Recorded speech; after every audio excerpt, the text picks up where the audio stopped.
Welcome back. If you've been following along, you just saw that I learned my new favorite place, Nantes, and now we're heading towards an iconic place that many people dream of visiting, the iconic Mont Sant Michel.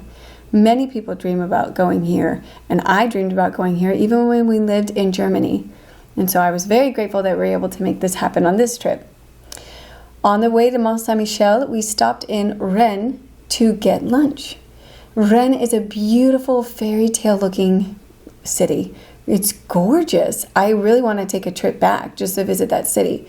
We were there just for lunch. So while we did get distracted in the boutiques and the shops and almost bought a €50 fold-up stroller, we ended up just having a very long lunch and a trip or two around the carousel.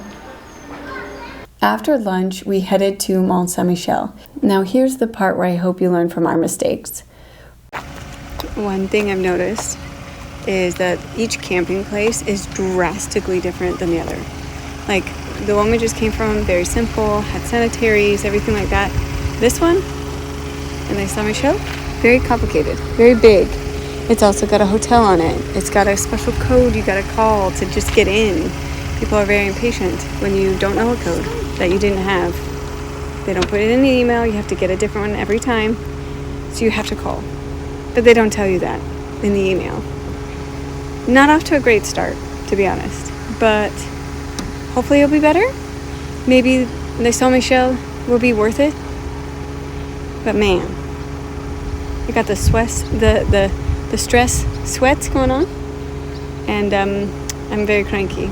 Could be because I've had a tummy bug 2 days. And it's just now getting better. Or it could be the rude bus that was honking at me. I was trying to get a code. Yeah. So, none of this is on the website. None of this is on the camping contact. You just gotta figure it out when you get here, I guess. When camping at Mont Sant Michel, get your booking way ahead of time. We did do that. But when you're heading there, give them a call when you're close to the entrance of the camp, because there's a gate there that only opens if you have a special tag like the tourist buses and cars, or if you know a code. And the code changes all the time. Because at first when I called after getting locked in and stuck in front of this fence and had to get honked at and yelled at to move out of the way, and not knowing where to go because that's not the direction I needed to go, just to find out that, oh, well, we'll give you a code. And why didn't you just send me the code when you confirmed our camping spot? Like, that's the usual thing. This is different. They change the code often, and I think it's because so many people go in and out, and once you go out, you have to pay for a code to come back in. Don't love that part, especially since the rest of the city is south of you, and you can, south. The rest of the city is outside of this gate, so if you wanted to do laundry, it's out there. I ended up doing laundry in the sink and then letting stuff air dry out on the line, which I don't think was quite allowed, but we did it anyway. They did have more strict rules about what you could or could not do, because I do think it is more... they want it to be more aesthetically pleasing because it's such a high touristy area. And behind the camp, there's a walkway from the other hotels and I think another campsite that you can take to walk to get to the bus that takes you to Mont Sant Michel. You can also walk to Mont Sant Michel. It is a longer walk, like not too long, but if you're already going to go there, so at Mont Sant Michel, no strollers. So you know you're going to be walking a lot in there anyway with little legs. So if you want to walk, that's fine.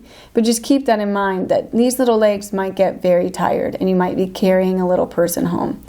The bus came included in the stay with this specific campsite. I'm not going to lie, this is one of the first times that the staff was rude. They ignored me. They didn't help me. They gave me the most vague information after I just heard them tell a whole life story to somebody else in French, where, mind you, I can understand more. So I know more or less what they were saying, but I wanted more details to be sure because of what drama just happened at the fence, okay? So here's the thing. It was so confusing as to how this bus system worked and how to get to Mont Sant Michel. And at first, I just thought it was me. But luckily, my neighbors next door spoke English. One was American and one was Scottish, I believe. So they explained to me how this works. And they did confirm that it is convoluted and it wasn't easy to kind of get a grip. It wasn't easy to get a grip on what is actually the way to go.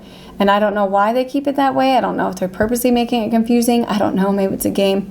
But yeah, it's a little tricky. So I'm going to put it up here of how to get on there. Now, the bus comes at certain times. And then you get on. It's very crowded. And they just kind of stuff you in there and get you to the spot. Once they unload you, you are free to roam. I waited for the crowds to disperse a little bit so we could get a picture without people in the background. Most people are kind, they're not rude. And it was kind of a walk to get from the bus drop-off to the Mont Sant Michel entrance. And then once you're in, it's basically you follow the city all the way through and stop off to the side to look in this museum, look at this cathedral, and then go into the very top.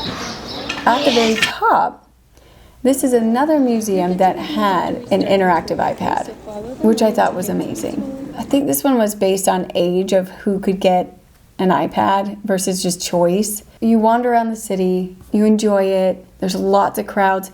I recommend showing up as early as possible to beat these crowds. The walking ways are narrow. There's a lot going on. There's lots of stores to stop in, shops, food, everything to stop in, but it's very, very busy almost the entire time. And it just gets busier throughout the day. We were done around lunchtime and we tried to have lunch there.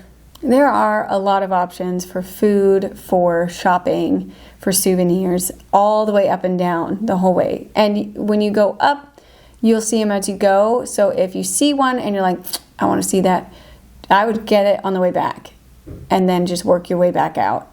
The experience we had at Mont Sant Michel was very satisfying. And even though we didn't see it at sunrise or sunset, which I hear is impeccable, we don't know if we'll go back. It's definitely a check off our list for sure. As far as maybe revisiting it another time, maybe I'll bring my husband back because he would love to see that side of France with Normandy. But for right now, what we experienced in Mont Sant Michel was breathtaking and quite the experience, and we're so grateful we got to do it. Next week, we'll cover our trip from Mont Sant Michel all the way to Paris and what surprises we found along the way.